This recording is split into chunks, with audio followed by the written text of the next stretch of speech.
Épisode 20. En avant. Dernier carton, annonçai-je fièrement en sortant du dressing. Wen m'observait pousser le dit carton sur le parquet de ma chambre. Ah oui, quand même. C'est pas le plus petit. Ouais, c'est toi qui n'en pouvais plus de mes boîtes entassées ici et qui a insisté pour qu'on range. Alors celui-là, il est pour toi, hein. Moi, je vais aller nous chercher à boire. Tu n'as pas peur que je tombe sur quelque chose de compromettant datant de ton adolescence ? Comme un journal intime avec le nom d'Erwan qui se répète sur chaque page ? Je pouffais. J'ai jamais eu de journal intime. Ah oui ?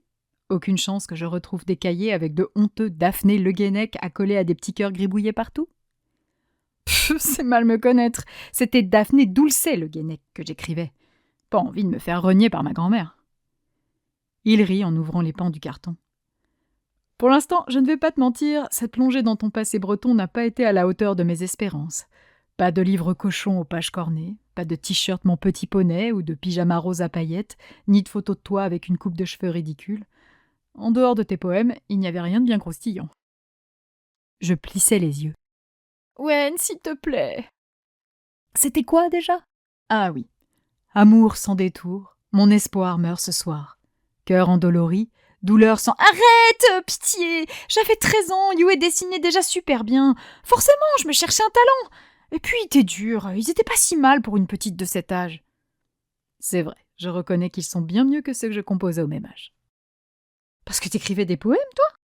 M'étonnai-je. Il serra les mâchoires. Eh oui, moi aussi j'ai eu ma période poète. Heureusement que j'ai persévéré dans le droit et que tu es devenue actrice, hein. Oui, et nous resterons à jamais des écrivains incompris. On est définitivement faits l'un pour l'autre.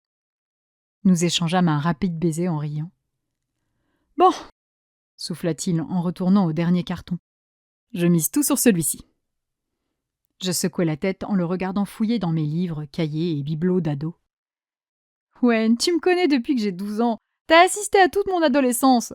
Tu trouveras rien de plus compromettant que mes déguisements avec Yu pour le Geek Expo. Tiens. Qu'est-ce qu'on a là ? Il tenait un photobook d'un boys band anglais. Gloops. Bon, moi, je vais nous chercher à boire, hein. Tu veux quoi ? J'ignorais que tu étais branché boys band, dit-il en faisant tourner les pages du livre. Oh, mais t'as mis des petites étoiles autocollantes pour noter les photos. Madame aime les torse nus et les cuisses apparentes, dis donc. Coca ! Je te ramène un coca, hein ? Je sortis de ma chambre avant qu'il n'ait temps d'ajouter un mot. J'entrai dans la cuisine où je récupérais 2 canettes de coca. Assoiffé, j'en ouvris une sans attendre. Ha ha ! Fit Wen, triomphal, en arrivant dans le salon. J'ai touché le jackpot. Je plissais les yeux. Qu'avait-il bien pu trouver ? Une photo d'Erwan et moi kitschos ? Une autre toilette bas de gamme au nom d'une starlette désormais ringarde ? Je me tournai dans sa direction, très inquiète, et soufflai en apercevant mon vieil ourson bleu. « Oh ça, c'est juste Nounou. » Nounou ? Mon doudou quand j'étais petite. Je sais pas pourquoi mon père a cru bon de me le ramener. « Un doudou ?» répéta-t-il, faussement outré. Son jeu d'acteur me fit rire. « Oui, un doudou. » Attends, Daphné, qu'on soit bien clair. Cet appartement est trop petit pour 2 doudous. Ça ne va pas être possible. Alors tu choisis. C'est lui ou c'est moi. Je croisai mes 2 bras sur ma poitrine, d'humeur taquine. J'ai bien envie de dire lui pour voir. Il grimaça en observant mon pauvre ourson défraîchi. Ah, je reconnais que je te comprends. Il est quand même beaucoup plus mignon que moi. Permets-moi de ne pas être d'accord. Je l'attrapai par le cou et l'embrassai tendrement. Toute blague mise à part, repris-je. Tu peux le mettre à la poubelle, tu sais. Il est tout abîmé. Regarde, son œil droit tient à peine. Wen se décomposa. J'avais l'impression de lui avoir suggéré de noyer un chaton. Tu plaisantes ? On ne jette pas un doudou. Jamais. Je me mordis la lèvre. Derrière le ton offensé, la blessure profonde et ancienne était palpable. Toi, tu avais un doudou quand tu étais petit ? Oui. Gao. Un petit husky blanc aux yeux bleus que je traînais partout. Je l'adorais. Il est chez tes parents ? Wen secoua la tête. Quand j'ai eu 8 ans, ma mère l'a acheté. Je l'attrapais par l'épaule, sentant bien que le souvenir était toujours douloureux. Je suis désolée, dis-je tout bas. Ce n'est rien, c'était une façon de m'endurcir, j'en suis conscient. J'étais grand, je pleurais encore facilement, et peut-être que m'accrocher à une peluche n'était effectivement pas très sain. Wen, c'est rude quand même. Mes parents sont durs avec nous, mais le monde n'est pas tendre, et grâce à eux, je suis devenue moins sensible. Je sais mieux cacher mes émotions et les maîtriser. Je fis une grimace de dégoût. Pouah, mais quelle horreur! On n'a définitivement pas été élevés pareil. C'est comme ça, souffla-t-il tristement. Je dois être plus fort, plus endurant, toujours, tout le temps. Wen dévorait des yeux mon ourson. Le moment était étrangement délicat. Tu as raison, admis-je. On ne jette pas un doudou. On va lui trouver une place quelque part. Wen observa l'appartement, puis il traversa le salon pour atteindre le meuble sur lequel reposait la télé. Il installa la vieille peluche près de mes livres sur l'histoire du cinéma. Voilà, là il pourra poursuivre sa mission de doudou et veiller sur toi. On aurait pu le passer en machine quand même, ses poils sont tout gris. Regarde, sa patte avant droite est à moitié décousue. Wen secoua la tête, les yeux rivés à l'étagère. Il est abîmé parce qu'il a été très aimé. Ça se voit, et c'est ce qui est important. Je couvais du regard mon amoureux, dont l'éducation avait, de toute évidence, manqué d'un peu de tendresse. « Tu rentres à quelle heure ce soir ?» demandai-je tout bas.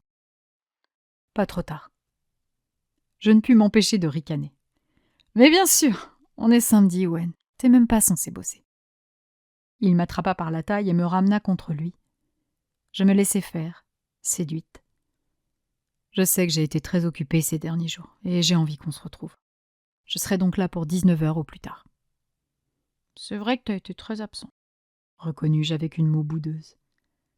Ce soir, ce ne sera que toi et moi. On pourra se commander quelque chose d'agréable à manger, ouvrir une bonne bouteille. Pas de portable, pas d'internet, ça nous fera du bien. Je pressai exagérément les lèvres près de son oreille. En espérant que la nuit soit digne de la soirée, susurrai-je de ma voix la plus sensuelle. Wen éclata de rire. Quoi ? demandai-je avec un air faussement innocent. Je suis rentrée de Bray depuis déjà 3 semaines, et à part le premier week-end où c'était un peu chaud, on peut pas dire qu'on ait beaucoup fait grincer mon lit. Le pauvre était toujours tellement épuisé que je préférais le laisser dormir. J'en suis désolée. Je te promets que ce soir, je vais m'appliquer à rattraper le temps perdu, dit-il en faisant glisser son index sur le bout de mon nez. T'as intérêt à t'accrocher. J'ai de grosses attentes, plaisantai-je en me collant à lui pour qu'il me serre dans ses bras. Ce qu'il fit bien volontiers. Tout pour te faire plaisir, souffla-t-il. Nous restâmes un instant l'un contre l'autre.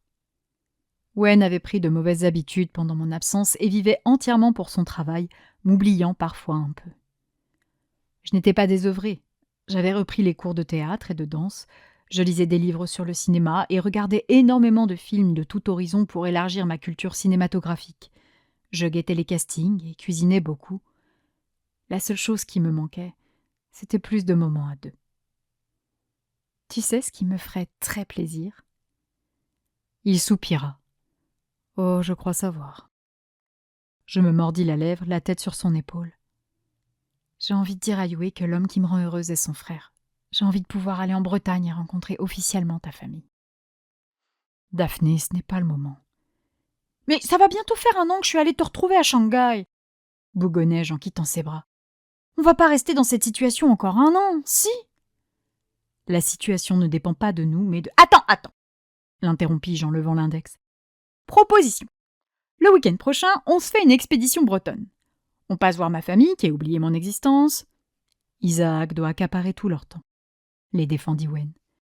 On passe voir ma famille ingrate, repris-je, ignorant son intervention. Et on en profite pour sortir un peu Yue. Balade dans Rennes, rigolade tous les 3 comme au bon vieux temps, et là, on lui annonce. Elle pleure de joie, m'appelle belle-sœur, et hop, terminé. À nous la pleine lumière.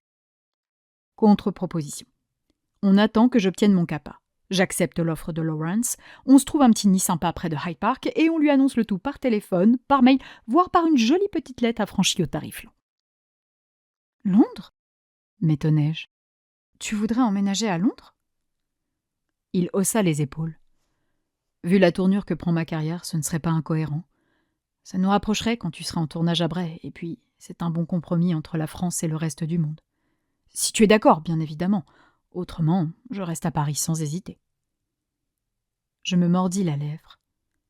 Londres était pratique pour moi. Les bureaux du studio étaient établis là-bas. C'était l'Europe, sans vraiment l'être, et puis la proximité avec l'Irlande n'était pas à négliger. Mais ça signifierait attendre 2 ans, réalisai-je. Un peu moins, 14 mois. Ah non, Wen, pas possible, c'est beaucoup trop long. Je sais, je n'envisage pas vraiment d'attendre autant.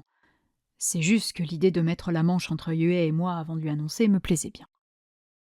Je levai un sourcil. T'as besoin que la mer vous sépare? Vraiment?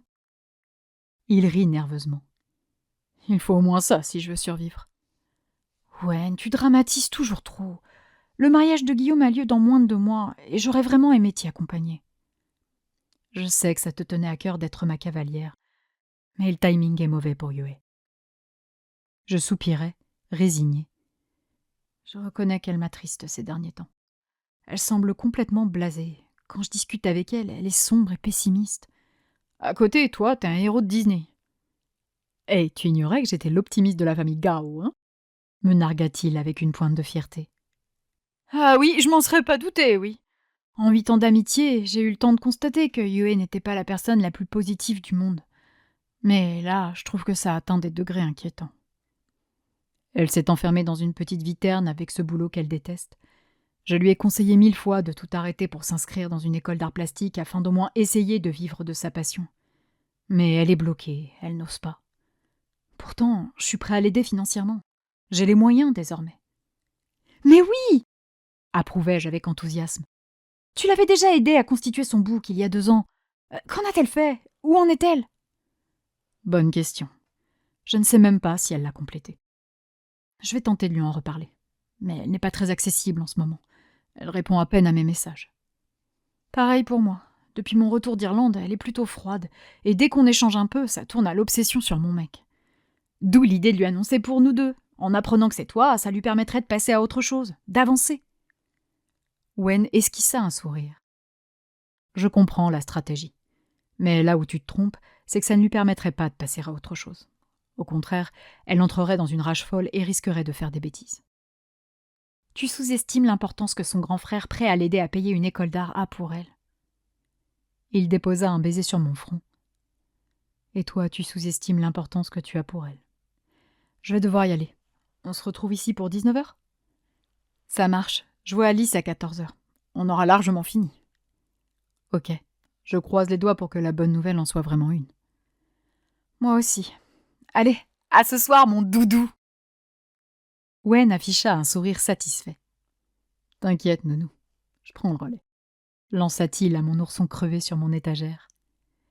Je ris en attrapant Wen par le cou pour échanger un baiser d'au revoir. Un baiser comme j'en partageais trop souvent avec lui. Après avoir enfilé son manteau et récupéré son ordinateur portable, Wen s'échappa vers le cabinet de CWP, me laissant seule. J'observais mon appartement vide. J'avais le choix entre retourner dans ma chambre faire le tri dans mon dernier carton breton ou bien glander devant la télé avec mon coca en attendant la visite d'Alice. Évidemment, je choisis le programme Canapé Coca. Je m'installais devant une série qui ne me passionnait pas et jouais avec mon téléphone tout en repensant à ma conversation avec Wen. Le poids du secret commençait à me peser, mais Wen, lui, semblait se satisfaire de la situation. Il était si terrorisé par la réaction que pourrait avoir sa sœur qu'il préférait souffrir en silence. Et j'avais du mal à comprendre. Yue lui devait beaucoup, aucune raison qu'elle ne lui fasse pas une fleur en acceptant qu'il soit tombé amoureux de sa meilleure amie. Le grand frère et la meilleure copine, en plus. Quel cliché! C'était d'ailleurs assez étonnant qu'elle n'ait rien flairé. Je me frottais le menton, songeuse. Peut-être qu'influencer Yue pour qu'elle le découvre seule était LA solution. Pas évident à mettre en place, mais en même temps, entre ça et attendre 14 mois... Je pris mon portable et rédigeai rapidement un message. De Daphné. Yo Yuyu, tu vas bien? Tu fais quoi de beau ce week-end? Sa réponse ne mit que quelques secondes à arriver. De Yue. Je glande, je dors, Je relis les vieux Eishi pour la 100e fois en attendant la sortie du nouveau. Comme d'hab. Et toi ? De Daphné. J'attends Alice. De Yue. Ah, de bonnes nouvelles en perspective ? De Daphné. Elle m'a dit qu'elle avait une bonne nouvelle, mais avec Alice, on n'a pas tout à fait la même vision de la bonne nouvelle. Je reste donc méfiante. De Yue.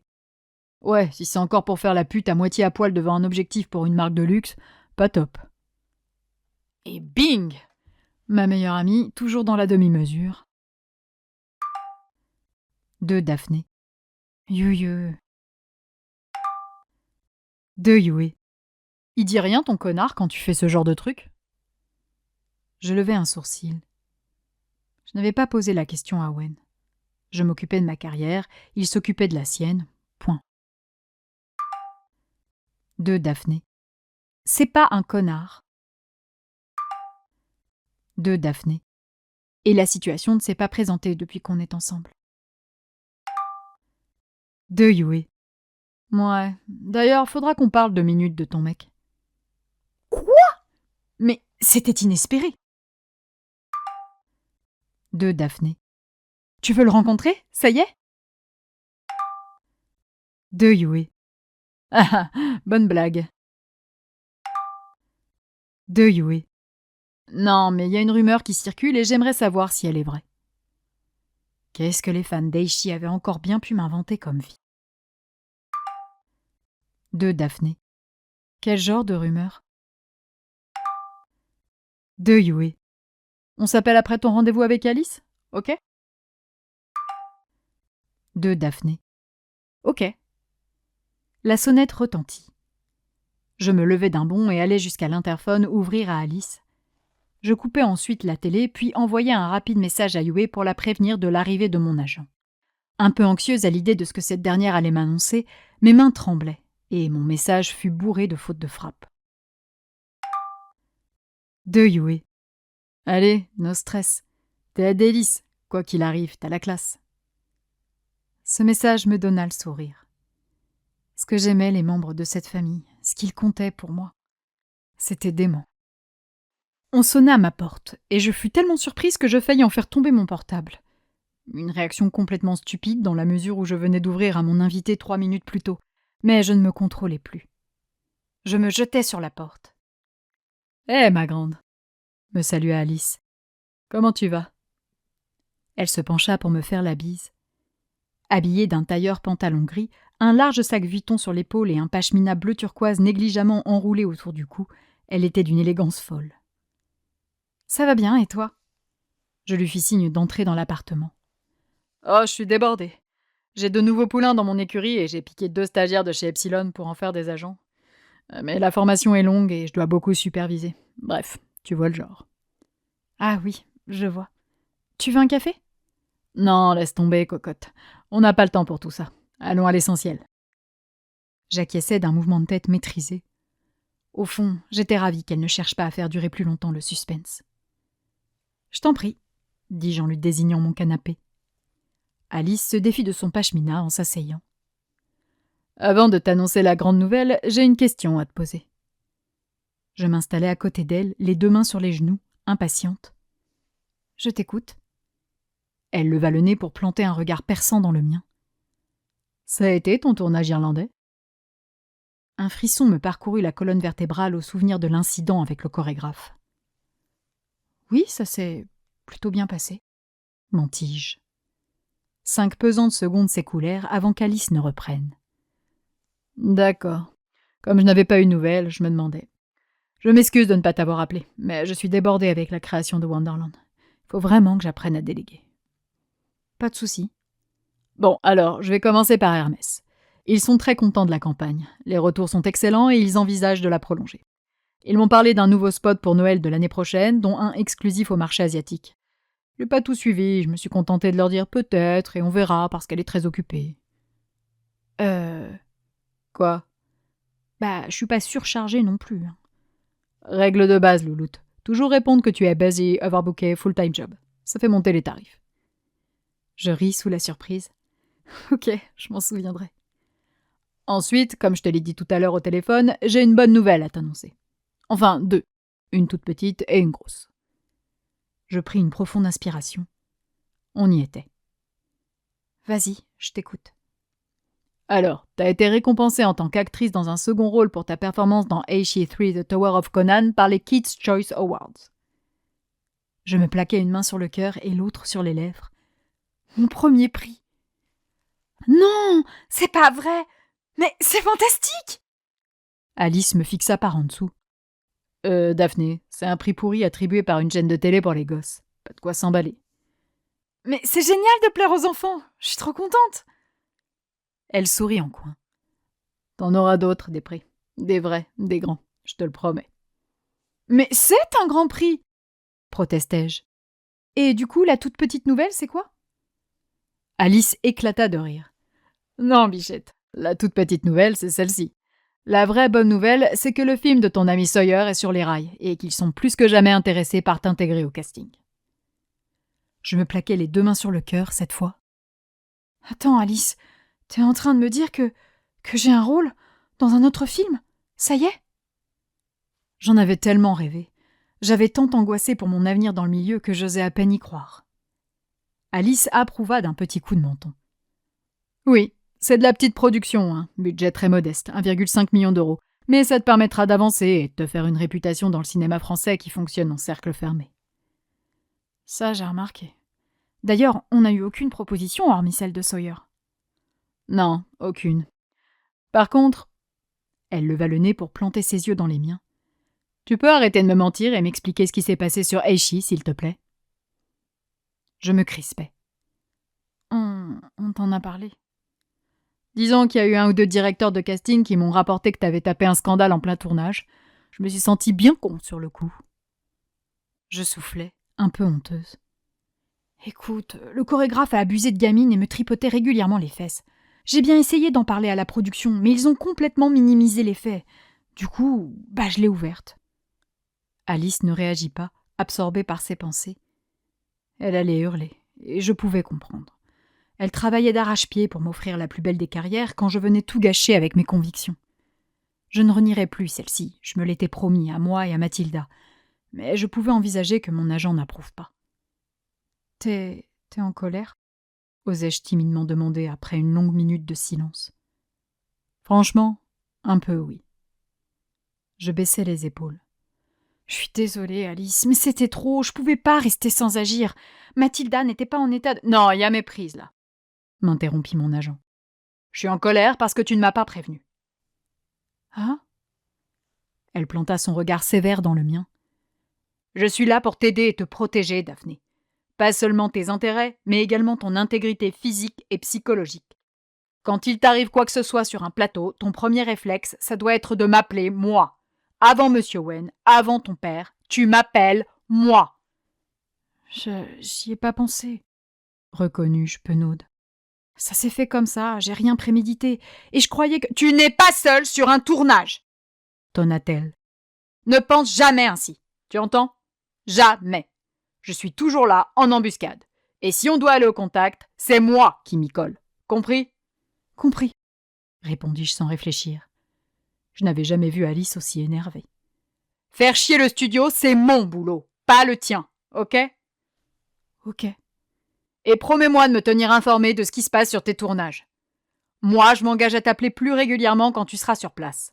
C'est mon boulot, je l'ai mal fait, je le reconnais. J'ai merdé. Mais de ton côté, tu dois pas hésiter à me siffler comme un clébard. Je prends 10 putains de pourcents de tes cachets, Daphné. Tu te rends compte de la somme que ça représente? T'es censé me faire chier comme jamais au moindre pet de travers. Oui, mais... Pas de mais! Promets-moi de me faire chier au moindre pet de travers. Je ne répondis pas, tétanisée. Allez, promets! M'engueula-t-elle. Promis, je le ferai, bredouillai-je. Alice me signifia sa satisfaction d'un bon coup de menton. J'attendais la suite de mon savon. Et t'as bien fait de recadrer ce connard, me rassura-t-elle. Les gens comme toi sont rares et précieux, je suis très fière de toi. Je te soutiens à 2000%. Je soufflais, les yeux rivés à mes genoux. Mais ça risque de me coûter des rôles. Peut-être, mais ça t'en offrira d'autres, des mieux, des plus beaux, des plus engagés et plus forts. C'est ce que tu veux et c'est ce que tu vaux. Waouh. Merci, Alice, balbutiai-je, un peu gênée. Je n'espérais pas une telle réaction de sa part. J'avais décidément un agent en or. De rien, répondit-elle vivement. Je ne savais plus trop comment reprendre la conversation, entre gêne et honte. Je venais de me faire engueuler comme une gamine qui a renversé un verre et féliciter comme si j'avais ramené un bon bulletin. Mes sentiments à ce moment-là étaient très confus. Par contre, j'ai eu des nouvelles du camp du mal, enchaîna heureusement Alice. Le camp du mal ? Répétai-je, perplexe. Elle hocha la tête. La renarde. Elle est pressentie pour devenir la prochaine James Bond girl. Je fis la grimace. Gaëlle allait reprendre un peu d'avance sur moi. Même si, bon, en toute honnêteté... James Bond girl, c'est un peu ringard, non ? Mon agent haussa les épaules. Ça dépend. Certaines ont bien transformé l'essai. Et puis, ton rôle en Italie ne me semble pas beaucoup plus profond. Je me grattai la tempe, un poil embarrassé. À ce point ? Elle souffla. J'ai beaucoup discuté avec Sergio, et il veut que tu incarnes la légèreté, l'insouciance de la jeunesse, la femme qui se découvre, et donc que tu sois habillé léger. Ah. Alice soupira. Je vais pas te mentir, Choupette, t'es une belle jeune femme, et ils cherchent tous à te déshabiller. Je ravalai péniblement ma salive. La nudité ne me fait pas peur tant que ça sert le film. J'avais beaucoup évolué sur mon rapport au corps. Le shooting d'Hermès n'était pas étranger à cette progression, et utiliser celui-ci pour rendre un personnage meilleur ou plus crédible ne me rebutait pas. Cette affirmation sembla laisser Alice perplexe. « Ouais, on va y aller mollo. Hein. Déjà que ta scène dans le film de ton pote Sawyer m'inquiète un peu. »« Pourquoi ? Je suis une pro, tu sais !» m'écriai-je, peinée qu'elle ne me considère pas comme une actrice à part entière. Mon agent ricana en fouillant dans son sac posé près d'elle. « Tu sais, poupette, parfois quand on est jeune, bouffi d'ambition et qu'on subit la pression d'un réal, d'un producteur et d'un acteur, il n'est pas évident de dire non, et on se retrouve à faire des trucs qu'on n'avait pas envie de faire. »« Je sais m'imposer, je l'ai fait avec le chorégraphe. » Certes, il m'avait fallu un peu de temps pour trouver le courage, mais j'avais réussi à parler. Alice sourit en me tendant un livret d'une 60aine de pages intitulé « Le sacrifice ». T'es une petite princesse. Je me doute que te faire prendre violemment en levrette par un type qui t'aime pas, ce sera un vrai rôle de composition. Waouh, une scène d'intimité, ma première. Je fus prise d'une vague d'inquiétude. Où ? Avec qui ? Dans quelles conditions ? Je récupérai le scénario en maîtrisant mes tremblements afin qu'Alice ne puisse rien deviner de mes sentiments. « Tu l'as lu ?» demandai-je. Alice cala une cigarette entre ses lèvres. 3 fois. Et, objectivement, il y a très gros potentiel. Ah oui ? Je fis tourner les pages du livret pour pouvoir étudier mon personnage. Première scène, ma sortie de prison. On était loin, très loin d'Aichi. Oui, approuva-t-elle en expirant sa fumée. Je veux pas te donner de faux espoirs, mais si c'est fait proprement, c'est le genre de film taillé pour le festival de Cannes. Hors compétition minimum. Je levai vivement le nez vers elle. T'es sérieuse ? Tout dépendra de vous, bien sûr. Mais entre Cardo qui va à peine jouer la comédie et qui transpirera la sincérité et Yousra Rabi qui a un talent monstrueux, si tu te démerdes bien, le film peut faire son petit bout de chemin. J'espère être à la hauteur. Tu le seras, bichette, t'inquiète. Tu prends toujours tes cours ? Oui, acquiesçai-je, les yeux rivés à mon scénario. J'ai même fait appel à un pro du langage corporel pour améliorer mon jeu physiquement. Elle secoua la tête en tirant sur sa cigarette. T'en fais trop. Je ne répondis pas, concentrée sur le sacrifice. Le film était sale, brutal, authentique. Le personnage masculin me violentait verbalement et physiquement. Les dialogues étaient crus. Moi-même, je serais colérique, impulsive, une bombe prête à exploser. Un rôle à 1000 lieues d'Adélis, exactement ce qu'il me fallait. Il y avait plusieurs scènes d'intimité dans le film avec des actrices différentes, le personnage principal étant un homme malsain obsédé par ses plaisirs. Ma propre scène de sexe faisait sens, je n'avais aucune raison de la discuter, mais j'eus tout de même un pincement au cœur en pensant à Wen. Que dirais-je si son métier l'obligeait à faire semblant de coucher avec une autre ? Se déshabiller, se laisser toucher et embrasser à des endroits qu'il ne partageait qu'avec moi ? La réponse était claire. Sans être jalouse ou inquiète, Cela me gênerait. Lui et moi allions devoir avoir une petite discussion à propos de tout ça. « Oh, il est tout mignon, lui !» s'amusa Alice. Je quittais mon scénario des yeux. Elle observait Nounou assis sur mon étagère. « Ah, lui, c'est ma plus vieille histoire d'amour !» plaisantai-je. « On voit qu'il ne date pas d'hier. » Je l'ai toujours eu. Tu as les dates du tournage ? C'est encore un peu incertain, mais la lecture est prévue pour mai et le début de tournage pour fin juin, début juillet grand maximum. Il n'y a vraiment pas de moyen, ça va devoir se boucler vite et bien. T'en fais pas, je l'ai bien compris. Je leur ai mis un peu la pression en leur annonçant que de novembre à mars, il ne fallait absolument pas compter sur toi, vu que tu seras sur Aichi. C'est faux, les dates du prochain tournage ne sont pas fixées, mais je veux prendre aucun risque. Oui, surtout que je suis pas certaine qu'il me reste beaucoup d'Aichi. Alice m'interrogea du regard, sa cigarette au bout des lèvres. J'ai bien réfléchi, et je pense que mon personnage va mourir dans la saga, ce qui pourrait me priver d'un film, lui expliquai-je. Je vois. Tes sources sont fiables ? Disons que j'en suis convaincue à 60%, oui. Pourquoi ? Ça t'embête vis-à-vis du cachet, c'est ça ? Ah non, des commissions sur tes cachets, j'en aurai d'autres. Ce qui est intéressant, c'est que ça va te couper entièrement d'Aichi. Comment ça ? Si Adélis est morte, c'est fini, terminé. Le public pourra plus facilement t'accepter dans la peau d'un autre personnage. Et ça, c'est plutôt sympa pour la suite de ta carrière. Oh ! Fis-je. J'avais pas pensé comme ça.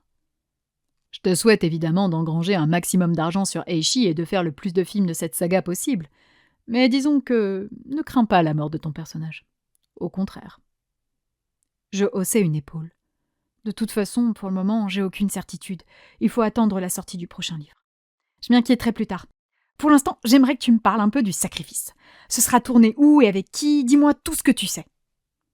Nous passâmes donc une bonne heure à discuter de mon potentiel nouveau film, du tournage qui aurait en partie lieu dans une prison pour femmes, de la réalisatrice chevronnée, Anne Verada, héritière du mouvement de la rive gauche, et de Dorian Cardo, qui s'annonçait être un type parfaitement antipathique. Comme toujours avec mon agent, la discussion dériva vers son expérience dans le milieu et ses anecdotes plus drôles les unes que les autres. Il n'était pas loin de 17h lorsqu'elle quitta enfin mon appartement. Je pris mon portable, le cœur en joie, et envoyai un message à ma meilleure amie. De Daphné. Ça y est, j'ai un nouveau film. Sans surprise, Yue attendait de mes nouvelles. De Yue. Non, je veux tout savoir. De Daphné. Je peux t'appeler ? De Yue. Grouille-toi. Je choisis son numéro et lançai l'appel. Elle décrocha dès la première sonnerie.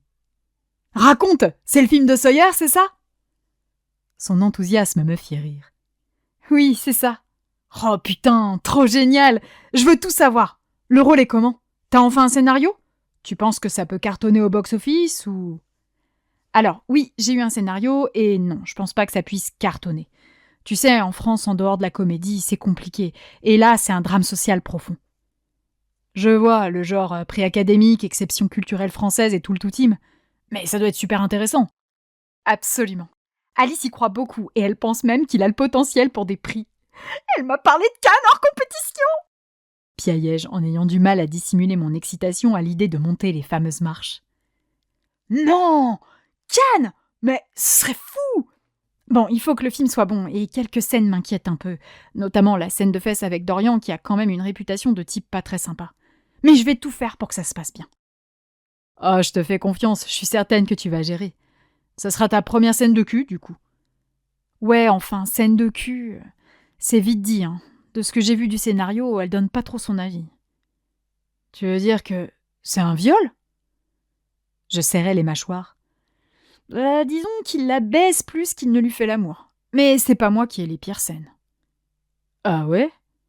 Non, il y a une séquence où il sort une des filles du lit par les cheveux alors qu'elle est avec un client. Ça doit être dur à jouer. Attends, c'est quoi ce film ? Je haussai les épaules. C'est un proxénète.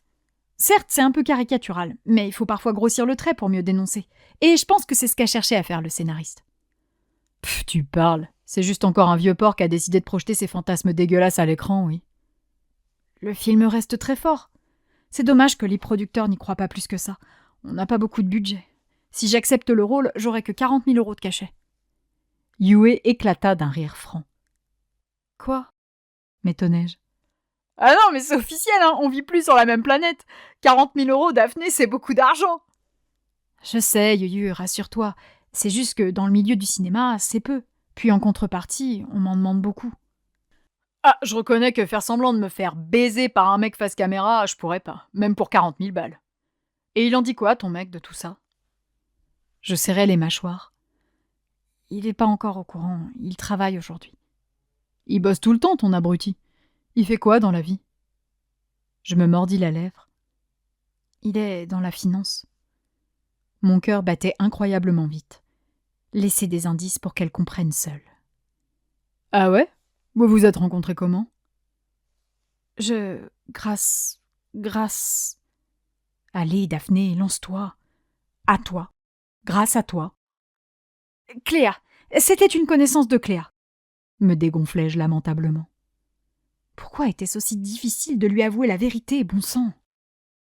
Ah oui ?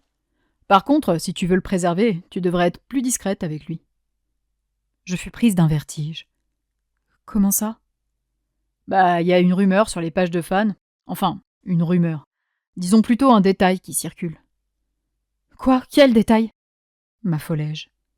Pas touche à mon doudou. Quelqu'un vous a croisé à Paris, et il paraît que c'est un Asiatique. Tu confirmes ? Je clignai des yeux 3 fois, ébahi. Mais que...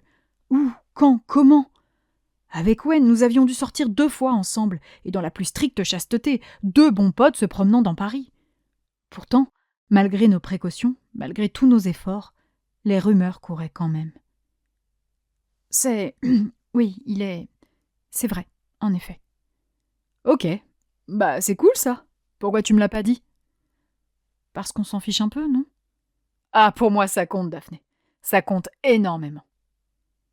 Il y eut un silence étrange. C'était le moment. La moitié du chemin était fait. On nous avait vus, les gens savaient. Seul Yue restait dans l'ignorance. Je serrai le poing, le cœur battant à vive allure. Tu sais, Yue, j'aimerais beaucoup que lui et toi vous vous rencontriez. Je suis convaincue que vous vous entendriez très bien. En fait, je savais qu'ils s'entendraient parfaitement. Daphné, c'est pas parce qu'on a tous les 2 les yeux bridés qu'on va forcément s'entendre, répliqua sèchement Yue. Je dis pas ça pour ça, m'empressai-je de démentir, inquiète à l'idée qu'elle me prête des pensées racistes. Mais fais-moi confiance, le jour où tu sauras... Tu crois que j'ai envie de rencontrer un mec dont je souhaite la mort chaque minute ? Il me fallut 3 secondes pour encaisser cette violente charge. Elle avait bien dit ce que je pensais qu'elle venait de dire. Comment ? Elle soupira. Je sais que dit comme ça paraît horrible. Ce que je veux dire, c'est juste que j'en ai rien à foutre de ton mec. Et si demain il disparaissait, ça me ferait ni chaud ni froid. Je veux pas et je voudrais jamais le connaître. Mais pourquoi ? Génis-je. Parce que ma vie pue la merde depuis que t'es parti et que ce connard n'a fait que t'éloigner un peu plus de moi, rendant mon avenir encore plus sombre et maussade. Yue, il y est pour rien, enfin. T'as plus le temps pour moi, c'est un fait. C'était déjà comme ça avec Pierre et Erwan. C'est comme ça chaque fois que tu te trouves un mec. Je reconnais qu'il n'est pas évident pour moi d'être présente pour tout le monde avec mon emploi du temps.